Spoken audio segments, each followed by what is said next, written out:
En el primer libro de Reyes 1:18, leemos que Betsabé dice al viejo rey David: «Y he aquí ahora Adonías reina, y tú, mi señor rey, hasta ahora no lo sabes». Cuando miramos la segunda parte del verso en la VHS, vemos que hay una letra B en superíndice en la palabra Beata. Esto significa que debemos mirar abajo al pie de la página y encontrar el número 18 en negrita, que se refiere al número del versículo. Y luego debemos buscar la letra B. Luego podemos ver lo que los editores de la VHS han escrito sobre la variante textual aquí. Aprendamos a leer lo que dice esto paso a paso, porque los editores empaquetaron mucha información en estas notas con un texto muy abreviado. Es importante saber que la VHS incluye listas de las diferentes abreviaturas y símbolos que utiliza para estas notas. Estas listas se pueden encontrar al comienzo del volumen, que está en el lado derecho del libro, ya que en hebreo se lee de derecha a izquierda. Así que imaginemos que no recordamos qué significa la primera abreviatura de esta nota, que es la letra L en minúscula. Si recurrimos a la lista de abreviaturas latinas, veremos que L significa lege o legendum en latín, que significa leer o ser leído. La edición que ves en la pantalla tiene las definiciones en inglés, pero no te preocupes, existe una guía para el uso de la VHS que tiene toda esta información en español y que enlazaremos en la descripción llamada Guía para el uso de la VHS.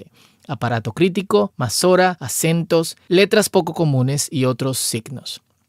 Ahora que sabemos que L significa leer, debemos buscar qué significa la siguiente abreviatura, que es una C minúscula.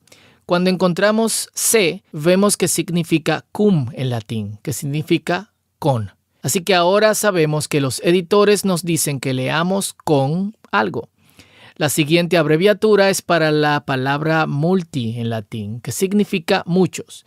Y luego vemos MSS, que significa manuscritos. Pero es importante buscar MSS en la lista de símbolos especiales que se pueden encontrar antes de la lista de abreviaturas latinas. Allí encontraremos que MLT-MSS significa específicamente más de 20 manuscritos. Pero, ¿qué tipo de manuscritos? Para que no hagamos este primer ejemplo más complicado de lo necesario, todo lo que necesitamos saber sobre estos manuscritos es que son medievales y están basados en el texto masorético. Por eso, en realidad, no tienen ningún valor para influir en la decisión. Entonces, esta nota en el aparato está a punto de decirnos cómo otros manuscritos y versiones reflejan algo diferente del texto masorético. Antes de llegar a los manuscritos, hay una abreviatura que dice SEB. SEB no es un manuscrito, sino una nota especial que los masoretas usaban en sus manuscritos. Después de SEB en la nota veremos 4 testigos textuales: la Septuaginta, el Siriaco, los Tárgumes y la Vulgata. Si no recordamos lo que significan estos símbolos, siempre podemos buscarlos. Por ejemplo, busquemos la T gótica con el superíndice F. Aquí encontramos más información sobre esta fuente, que en latín significa el Códice de Reuchlinianus, según el aparato crítico de Sperber. Si no estamos familiarizados con este manuscrito, está bien. Lo importante es que recordemos que refleja una versión de los Tárgumes arameos. Después de enumerar todos los testigos que reflejan una lectura variante, se proporciona la lectura propuesta en hebreo, Ve'atá. Esto significa que todos estos manuscritos tienen algo como «y tú, mi señor el rey», en lugar de «y ahora, mi señor el rey». Entonces, la diferencia está entre la palabra atá, ahora, y la palabra atá, tú. En este punto, es útil recordar que, además de algunos manuscritos hebreos medievales, las otras versiones enumeradas en esta nota son traducciones a otros idiomas, por lo que debemos adivinar, a partir de la traducción, qué estaban mirando los traductores en hebreo. Así que ahora nos enfrentamos a 2 preguntas. 1. ¿Cómo podemos saber qué variante de estas 2 se encontraba en el texto fuente o los textos fuentes que usaron los traductores? 2. ¿Era atá, ahora, o atá, tú, lo que tenía el texto fuente? La Septuaginta, el Siríaco, los Tárgumes y la Vulgata van en contra de lo que vemos en el texto masorético y posiblemente reflejan una antigua tradición hebrea de atá, tú. Si recuerdas de videos anteriores, todos estos testigos son más antiguos que el texto masorético. Según BHS y otros expertos, la respuesta a esta variante textual es que la lectura original probablemente tenía atá, tú. Pero este ejemplo en realidad no influye en la traducción de este versículo de ninguna manera, porque incluso si un comité de traducción creyera que el atá del texto masorético era el texto original, evitaría la redundancia de decir ahora 2 veces en la misma oración, ya que atá también aparece al principio del versículo. Así que este es un ejemplo de cuántas variantes textuales simplemente no importan. El versículo tiene sentido ya sea atá, ahora, o atá, tú, tanto en hebreo como en español, y no cambia el significado. Tal vez esto sea decepcionante para algunas personas, pero a menudo es la realidad en la crítica textual. Yo pido que se fusile al señor este y al otro señor y a todos. Y contra usted no pido nada porque ya me cansé materialmente. Ciertamente, hay variantes textuales que marcan una gran diferencia en la forma en que traduciremos. Y veremos algunas de ellas más adelante. Pero por ahora queremos dar pequeños pasos y aprender de un ejemplo muy básico. Entonces, de mi parte pienso que tú es el texto que se pretendía originalmente y esto tiene sentido. Tiene sentido en el contexto y cuenta con el apoyo de un buen número de versiones antiguas. Pero ¿cómo podemos explicar cómo entró este error en el texto masorético? ¿Fue intencional o no intencional? En el siguiente video hablaremos sobre diferentes tipos de errores de los escribas. Veremos ejemplos y descubriremos qué categoría de error estamos viendo aquí en Primera de Reyes 1:18. Los errores pueden ocurrir de todas formas imaginables al copiar un texto. Todos sabemos esto por nuestra propia experiencia. Hemos cometido errores al escribir mensajes y escribir cosas a mano. A veces es difícil darse cuenta de cómo terminamos cometiendo un error en particular al escribir o transcribir una oración. Y puede ser difícil de la misma manera cuando observamos los errores de los escribas en los textos bíblicos. A veces los escribas simplemente estaban cansados y cometían errores. Una lectura que hoy parece dudosa o corrupta puede haber sido causada simplemente por un agujero en el ejemplar que estaba copiando el escriba o, a veces, podría haber manchas de tinta o daños por agua. Un error podría conducir fácilmente a varios otros y no dejarnos ninguna pista de cómo sucedió. Ahora bien, aunque hay casos de corrupción textual que no se pueden explicar porque dependen de la mera casualidad, hay muchos errores que se repiten constantemente cuando los textos se copian a mano. Cuando podamos verificar estos errores típicos, podremos tomar medidas más seguras para restaurar el texto. Hablaremos de 2 grupos de errores típicos, no intencionales e intencionales. Así que comenzaremos con los errores no intencionales de lectura y escritura. Estos incluyen todos los errores textuales que ocurren cuando un escriba lee o escribe algo mal, o incluso escucha algo mal que se le dicta. Para probar que estos errores no son invención de críticos textuales modernos, sino que en realidad han ocurrido en manuscritos y pueden esperarse en cualquier manuscrito, vamos a ver ejemplos tomados principalmente de una comparación del texto masorético con el rollo de Isaías de Qumran. El primer error no intencional es la confusión de letras que se ven similares. Esta es la causa más frecuente de errores en la lectura y la escritura. En español también tenemos letras como la N y la H que pueden confundirse fácilmente al escribir a mano. En la escritura cuadrada hebrea, que es el alfabeto que se usó después del exilio en Babilonia, hay letras que se parecen mucho, como Bet y Kaf. Veamos 2 ejemplos de dónde esto sucedió. En Isaías 28:20 leemos: la cama será corta para poder estirarse y la manta estrecha para poder envolverse. Cuando miramos el texto masorético y el gran rollo de Isaías de Qumran, vemos que las consonantes en la última palabra del versículo son diferentes. ¿Puedes verlo? Si buscamos esto en la VHS, veremos una letra A en superíndice en la última palabra y en la nota al pie vemos lo siguiente. Este QA es la abreviatura del gran rollo de Isaías.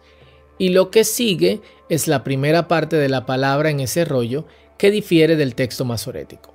Sabemos que la palabra se ha abreviado debido al apóstrofe que sigue a las dos primeras letras en el aparato crítico. Entonces podemos ver rápidamente que esta palabra en el rollo de Isaías de Qumran empieza con Bet y esa misma palabra en el texto masorético comienza con Kaf. Ambas letras son preposiciones inseparables unidas a una conjugación de la raíz verbal kanas. La diferencia en las preposiciones realmente no afecta el significado o la traducción. Una vez más, este es un ejemplo de una diferencia textual que al final no importa. No llores, no llores. No llores, no llores. En el siguiente versículo de Isaías notamos la misma confusión de letras en dos palabras. Una vez más, esta diferencia es tan pequeña e insignificante que la VHS ni siquiera tiene una nota al pie de página. Otro par de letras que puede confundirse fácilmente son Dalet y Resh. En Isaías 9:8, en hebreo, pero en nuestras versiones en español sería Isaías 9:9, leemos: y las sabrá todo el pueblo, Efraín y los moradores de Samaria, que con soberbia y con altivez de corazón dicen. El texto masorético comienza con esto, que se traduce y sabrán, pero el rollo de Isaías de Qumran comienza con esto, que significa y harán maldades. Al igual que el último ejemplo, la VHS no tiene ninguna nota al pie de página sobre esta diferencia, y todas las versiones simplemente siguen el texto masorético. Ahora miraremos una confusión de Dalet y Resh que es un poco más interesante en Isaías 14:4. En español dice: pronunciarás este proverbio contra el rey de Babilonia y dirás: ¿cómo acabó el opresor? ¿Cómo ha acabado la ciudad codiciosa de oro? La última palabra del versículo del texto masorético dice Mathevah, que la Reina Valera traduce como oro. Pero esta no es la forma normal en que se escribe oro y no tenemos otros ejemplos de esta palabra en la Biblia hebrea. Algunas personas han especulado que significa un montón de oro, pero el rollo de Isaías de Qumran nos da una mejor solución que tiene más sentido. Deletrea la palabra con una resh en lugar de una dalet, como puedes ver.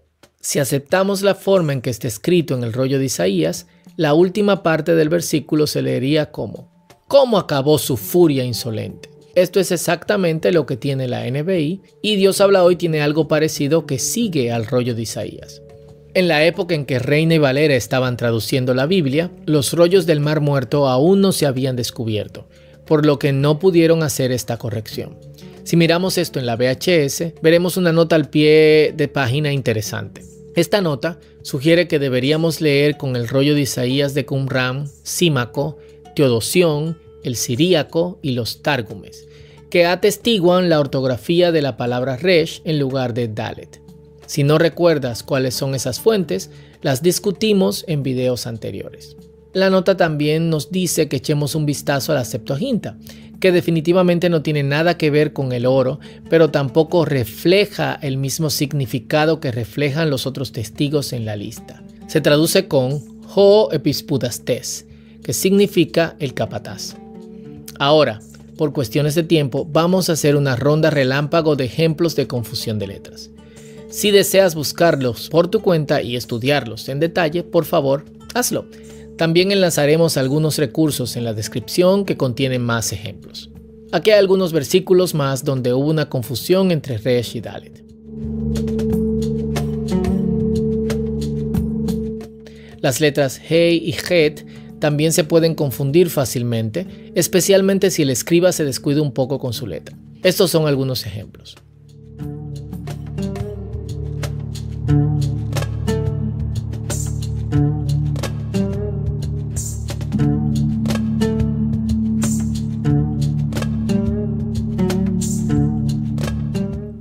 He y Taf también se confunden entre sí. Tenemos un ejemplo de esto en Isaías 42:25. Las letras pueden parecer muy diferentes cuando se escriben en una computadora, pero ten en cuenta que estamos hablando de la escritura a mano, que incluye diferentes. Este video formó parte de una serie de videos de una lista de reproducción, donde aquí en este canal tratamos de resolver un gran conflicto, y es ¿por qué, si se está hablando de un mismo libro, hay una gran diferencia entre los judíos y el cristianismo en esta oportunidad? Da la apariencia que fueran las mismas enseñanzas, pero hay una gran diferencia, y es que está en las traducciones y en el hebreo original.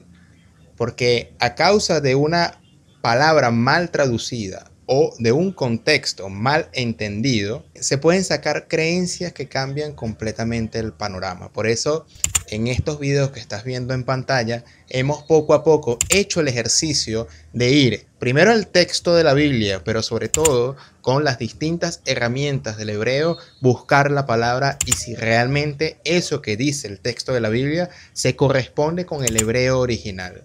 Y poco a poco hemos llevado a cabo una investigación en esta lista de reproducción donde vemos que sí y que no, tanto de la creencia de los judíos, pero sobre todo en la creencia de los cristianos, como por ejemplo la creencia del tercer templo o la mesianidad de Jesús de Nazaret, y por qué los judíos no creen que Jesús es el Mesías y en el cristianismo sí creen que Jesús es el Mesías, y porque hay errores de traducción a la hora de agarrar un texto u otro. Es por eso que es necesario hacer estos trabajos con el hebreo en mano, poco a poco ir entendiendo los contextos que están rodeados las escrituras. Es por eso que este video que acabas de ver pertenece a una larga lista de reproducción donde puedes verlo aquí, en esta lista, donde vas a ver distintos videos, puedes verlo en orden o puedes verlo con el tema que más te interese. Mi nombre es Simón Guardia, te invito a que te suscribas al canal si no lo has hecho todavía, si eres nuevo o nueva, y nos vemos en una próxima oportunidad aquí en Proyecto Orión.